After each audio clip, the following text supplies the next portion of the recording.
Religion is a spiritual and psychological activity through which man gets to know, believe in, worship, and follow gods and Buddhas. Strictly speaking, only Christianity and Buddhism are true religions. Although Islam and Catholicism are also religions, their excessive administrative interference in secular affairs means that they cannot be considered pure religions. Although Hinduism predates Buddhism, it can only be seen as a source of Buddhism. Sikhism is a hybrid derivative of Indian Bhakti movement and Islamic Sufism, and its content can be found in Buddhist scriptures and the Quran, so it does not have an independent ideological system. Taoism in China mainly emphasizes the unity of man and nature, the interaction between man and nature, and does not have a set theory about gods, so it can only be seen as a kind of social activity of human beings, and not a spiritual and psychological activity of understanding, believing, worshipping and following gods and Buddhas. Shintoism in Japan is a hybrid of Buddhism and Taoism and has no new content or system. Roman Catholicism, Protestantism, Eastern Orthodoxy, and other denominations are branches of Christianity, without independent philosophical systems. The original religions were mainly worship of ghosts, ancestors, totems, and idols, without a complete understanding of gods. Therefore, they can only be regarded as a social activity of people and cannot rise to the height of religion.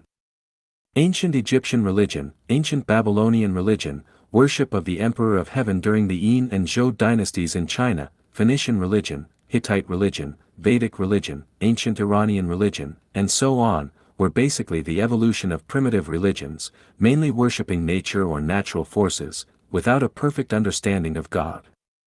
Therefore, they can only be regarded as a social activity and cannot become pure spiritual and psychological activities.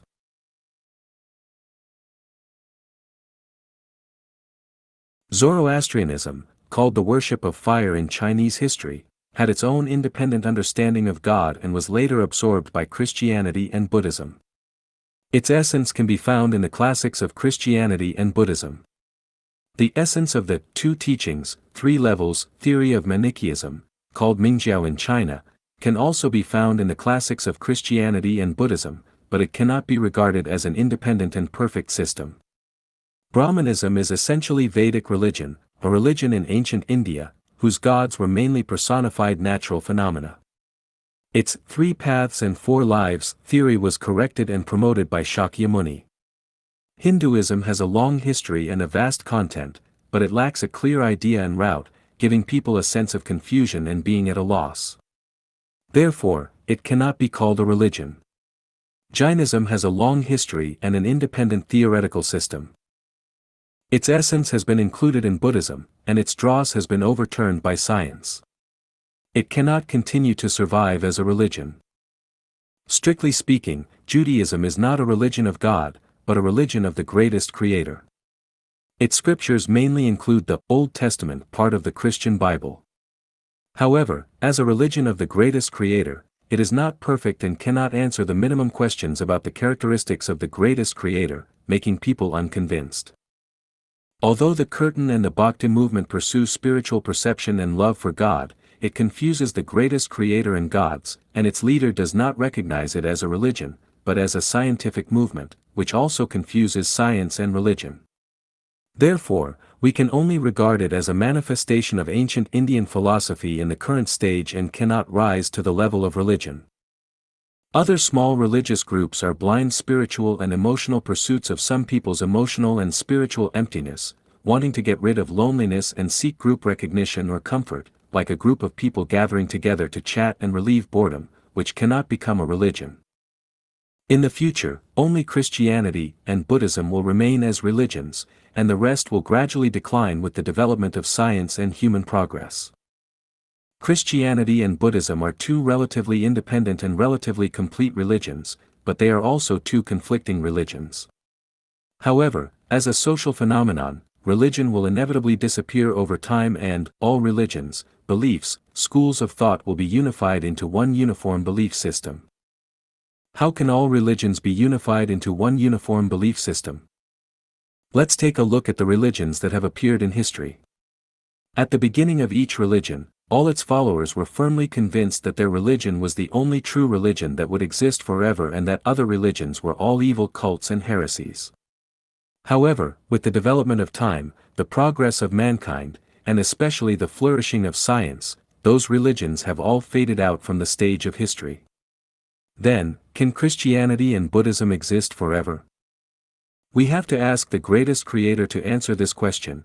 Can the greatest creator create two mutually contradicting religions? If this question is not easy to answer, we might as well ask directly, was religion created by the greatest creator? If the answer is yes, then the disappearance of religions and the mutual contradictions between different religions can only prove the disorganized thinking of the greatest creator. However, the greatest creator we recognize is not like that. If the answer is no, this shows that Christianity and Buddhism are not the religion of the greatest creator. Since religion is not created by the greatest creator, we can say it was created by humans, or by gods, or by Buddha. Regardless of whether it was created by humans, gods, or Buddha, if it contradicts itself, cannot answer all the questions raised by humans, and cannot explain all phenomena related to the universe, nature, and life, then this religion will be unable to continue guiding humanity. Therefore, no matter how much the followers of the religion cannot accept reality emotionally, the inevitable outcome of this religion is decline. Religion was progressive and drove the development of human history when it first appeared. But if we hold on to certain dogmas and use doctrines from 2,000 years ago to guide people's current activities, it will hinder the development of our spirituality. It is like dynasties in human history. When they were first established, they greatly promoted the development of social productivity and promoted social progress. However, as time went on, what was once progressive became outdated and became a shackle that hindered social development. As Marx analyzed, when a superstructure does not adapt to its economic foundation and production relations do not suit the development of productive forces, this superstructure and production relations will inevitably be eliminated and replaced by more advanced ones. The reason why science can always prevail is that it is constantly evolving. If Einstein held on to Newtonian mechanics, he could not have developed the theory of relativity. If we think that the theory of relativity is universally applicable, quantum mechanics would be difficult to develop. The development of mathematical history also proves that only through development can we have a future. By constantly exploring and advancing natural numbers, positive numbers, negative numbers, integers, fractions, irrational numbers, rational numbers, imaginary numbers, and complex numbers, we created a magnificent mathematical palace. If we still cling to natural numbers, deny the existence of other numbers, and do not explore, and try to solve all problems with natural numbers, humanity will still live in barbarism and ignorance in caves and tree branches. Do we still doubt the major trend in religion, which advocates for the unification of all religions into one belief system? We must continue to explore and advance, and it is necessary to predict the unification of all religions into one belief system in advance. The unification of all religions into one belief system does not mean that all religions are assimilated into one religion. It is no longer a spiritual and psychological activity of understanding the greatest creator, believing in the greatest creator, worshipping the greatest creator, and following the greatest creator, but rather a reverence and praise of the greatest creator. There is only one greatest creator in the universe, but there are countless gods. The greatest creator is not a god, and a god is not the greatest creator. Worshipping gods can only obscure people's vision. Only by worshipping the greatest creator can we have a clear direction forward. The unification of all religions into one belief system is the liberation of human nature, not another spiritual and mental shackle for humanity. It allows people to enjoy life freely, rather than being bound to a church or temple to perform tedious rituals. The unification of all religions into one belief system means equality for all, not setting up more popes, spiritual leaders, priests, and monks to dictate people's lives and actions. The unification of all religions into one belief system does not have fixed scriptures and doctrines, but it is about promoting all the wisdom achievements of humanity. The unification of all religions into one belief system is no longer about followers of different religions, everyone is a follower, and at the same time, nobody is a follower. All people are children of the greatest creator, not of any particular deity or Buddha. In essence, the unification of all religions into one belief system is the true religion of the greatest creator. Although it is called a religion, it is not actually a religion. Will Christianity and Buddhism really exit the historical stage? There are many people in the world who are fervently spreading their faith, which is commendable. I hope that everyone participates in religious activities. However, every preacher must be clear about the essence of the religion they are preaching and must be able to answer all questions about the greatest creator or Buddha. If you are ambiguous or unsure, and can't even figure it out yourself, you may misinterpret the scriptures. Everyone who participates in religious activities must continue to ask questions and ask why. Once, a pair of elderly Christian missionaries zealously preached to me.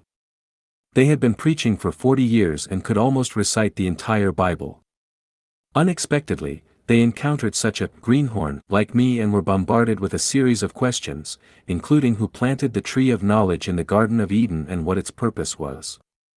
I made the situation extremely awkward, and I had hoped to gain a lot of knowledge about the Bible from them, but instead, I hurt the feelings of the two elderly people, and I still feel guilty about it today.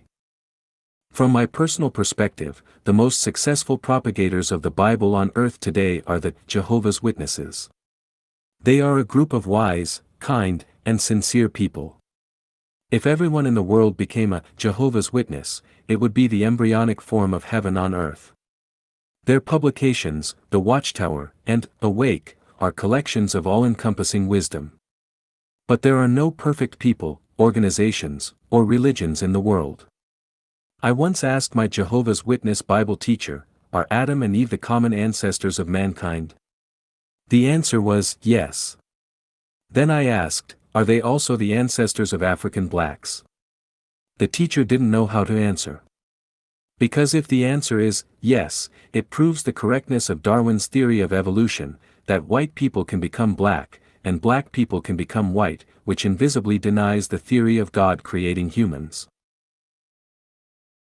If the answer is no, then it means that Adam and Eve are not the common ancestors of mankind, which invisibly denies the truth of the Bible. Christianity is like this, then what about Buddhism? In today's world, there is a famous Buddhist master and a well-known lay Buddhist among Chinese people who can be said to be well-versed in Buddhist scriptures. I have carefully read their books or lectures and deeply felt their spiritual excellence and outstanding talent. Their contribution to the dissemination of Buddhism is immeasurable. However, even the best gems have flaws, but flaws do not mean that gems are not precious. Only artificial gems and glass have no flaws. Even people who have such profound knowledge of Buddhism are spreading ignorant knowledge. For example, one person said that as long as mosquitoes do not bite on the face but on other parts of the body, they should be allowed to eat their fill. We should not kill mosquitoes because killing mosquitoes is killing. Another person is very sympathetic to cockroaches and allows them to run wild in the kitchen without interference. Once, 2 cockroaches climbed onto the dining table, but the person couldn't bear to drive them away. This kind of love and compassion for life is worthy of promotion. The problem is this what Buddhism teaches about kindness? Buddha teaches, all sentient beings are equal. What are sentient beings? Buddha Shakyamuni told Subhuti in the Diamond Sutra, all bodhisattvas and mahasattvas should subdue their minds as follows: all living beings born from eggs, wombs, humidity or by transformation, with or without form, either thoughtful or thoughtless, and neither thoughtful nor thoughtless are all led by me to the final nirvana for the extinction of reincarnation. This clearly tells us that not only humans, animals, insects, microorganisms, bacteria, etc., are life, but also mountains, stones, fields, clouds, rain, and snow are life. Not only visible objects are life, but also invisible things that people cannot see are life. Not only things with consciousness and thoughts are life, but also things without consciousness and thoughts are life. In the meaning of life, all sentient beings are equal. We should show mercy and compassion to all living beings and cannot kill them at will. This should be the true meaning of kindness in Buddhism. However, kindness has principles and is mutual. Kindness must be based on the basis of not harming each other. Unprincipled kindness actually leads to ignorance. Mosquitoes should have their own food and activity areas. They should not eat people and harass humans. When they live in the pond, we have no reason to harm them. But when they exceed their own living area and come to eat people, they turn to evil. Do we still need to show kindness to evil things? Cockroaches are insects and should live in their own territory. The kitchen is where humans live, not a place where cockroaches can do whatever they want. If we do not restrain them, how should we deal with rats, flies, fleas, bedbugs, centipedes, millipedes, cobras, etc.? If kindness is practiced without principle, then a large number of weeds will grow in the fields. What should farmers do? Weeds are also living beings, but if we follow the views of monks and laymen, farmers can only let them spread uncontrollably, but what will happen as a result? Humans will have nothing to eat. What should we do if we have wounds on our bodies? There are a large number of bacteria living at every wound. If we apply medicine or bandage it, we will inevitably kill those bacteria. Shall we watch the wound fester and suppurate? What should we do when a spider makes a web in the bedroom? If we destroy it, isn't that cruel to the spider? If we don't destroy it, shall we watch flies, mosquitoes, and moths get trapped in the web and let the spider devour them? Every seed of a plant is a living life. Should we grind these lives into flour to eat or not eat? There are tens of thousands of bacteria living in every glass of water. Should we drink it or not? When we walk, every step we take, every footstep kills tens of thousands of living beings under our feet. Shall we stop walking? Did Sun Wukong make a mistake when he fought the white bone demon 3 times? Should all the police be disbanded and go home to hug their children? No wonder the areas where Buddhism prevails have relatively dirty and chaotic sanitary environments. It turns out that it is to protect life. No wonder people in Buddhist countries know how to protect themselves and dare not, nor are they willing to stop the evil things around them and let them run rampant in the world. It turns out that they all have a kind heart. The purpose of religion should first be to liberate people, break the shackles that bind human nature, and let people live happier, freer, and more blessed lives, rather than add many more shackles. The more rules and regulations there are, the further away from the teachings of God and Buddha. Religion seems to be somewhat related to ignorance. The greatest creator did not create religion. Religion is a reflection of human emotions.